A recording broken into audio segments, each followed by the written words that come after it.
from the big pharmaceutical companies which are based in Goa. They are doing all the exports.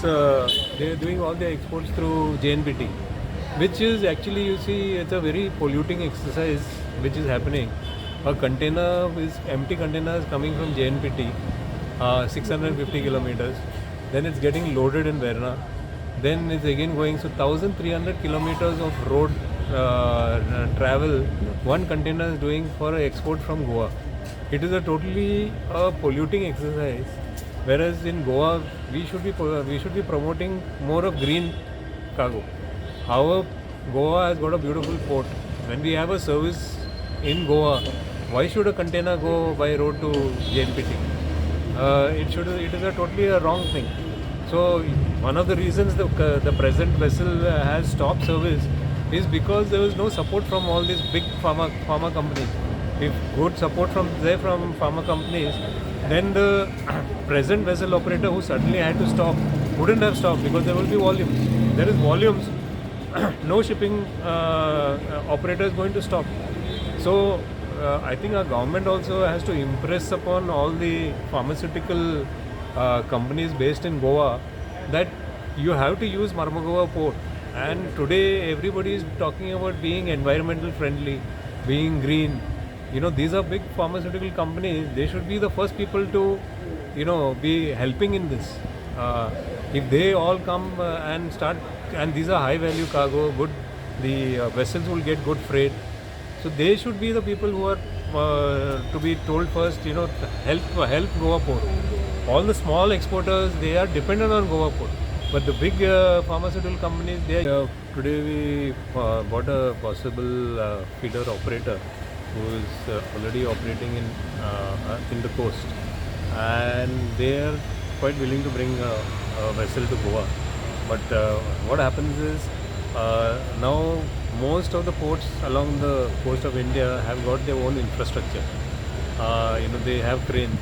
So the vessels which are being operated now don't have cranes, or even if they have a crane, they don't use those cranes.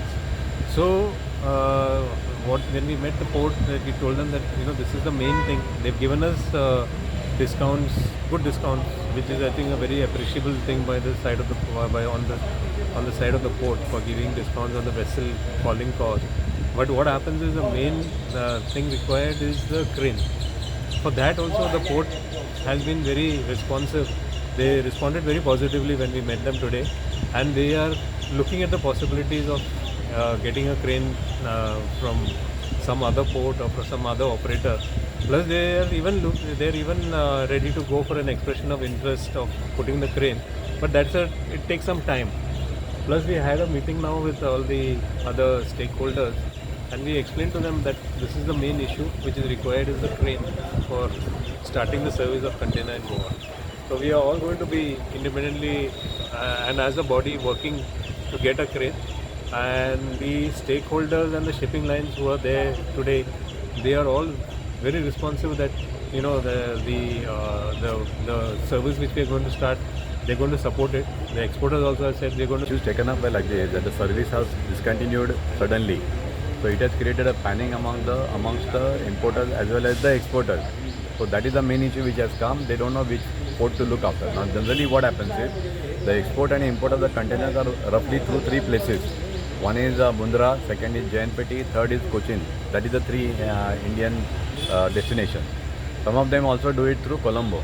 Now if you want to start a foreign vessel coming to India to go to Colombo, it is going to take time. It will not be worth.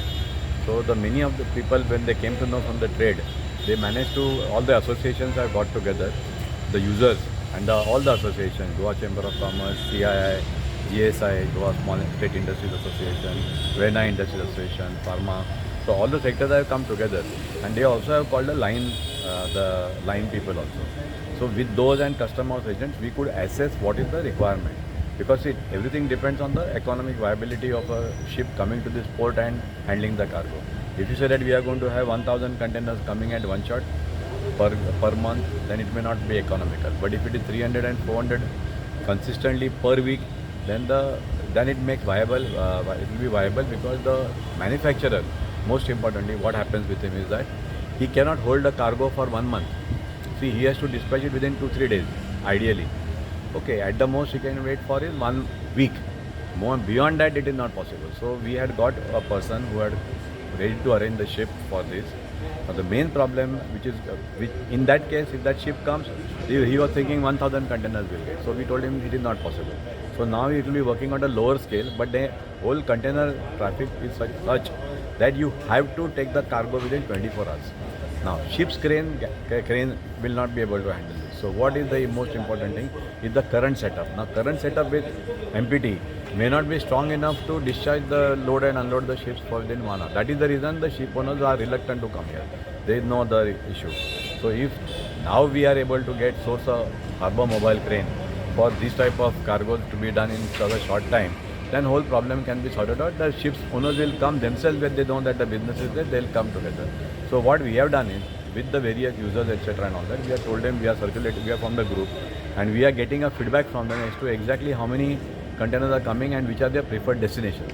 Whether they would like to export through JNPT, they would like to go to Mundra, or they would like to go through Cochin. So if these three things, destinations, we can work out and source and segregate the thing, which I think will be successful in that. So we are going to request the government to intervene and push the Marmugao port to get their crane active immediately, as soon as possible. Thank you, sir. Thank you. Pramod, are you We hopeful? had invited from Shreya Shipping, and also he has just seen the potential, but they were also expecting more than 500 containers per vessel per call, which seems to be right now very difficult. If you see over a period of time, in last couple of months, the average has been around 250 to 300. So now he is talking about 1,000 plus, but even getting half of it also, he has shown some little interest that he may call upon at least to start with. But now it is up to us as our Goan industry also to utilize. Emotionally, I would really like and plead all our Goan exporters. We have to use this MPT facility. It is facility for us. And now especially the port was mining dependent, and now it has been converted for us as into a much more this. So we should emotionally also get attached and see how we can utilize this particular port. And because again, if you see comparatively the CHA and the people who are along with this shipping industry, more than 10,000 people's livelihood is also at the stake. If this vessel doesn't come, call upon Goa again anymore, then at least 10,000, and we exporters will definitely have a very, very tough time in competing to the other world. Thank you. Thank you, sir.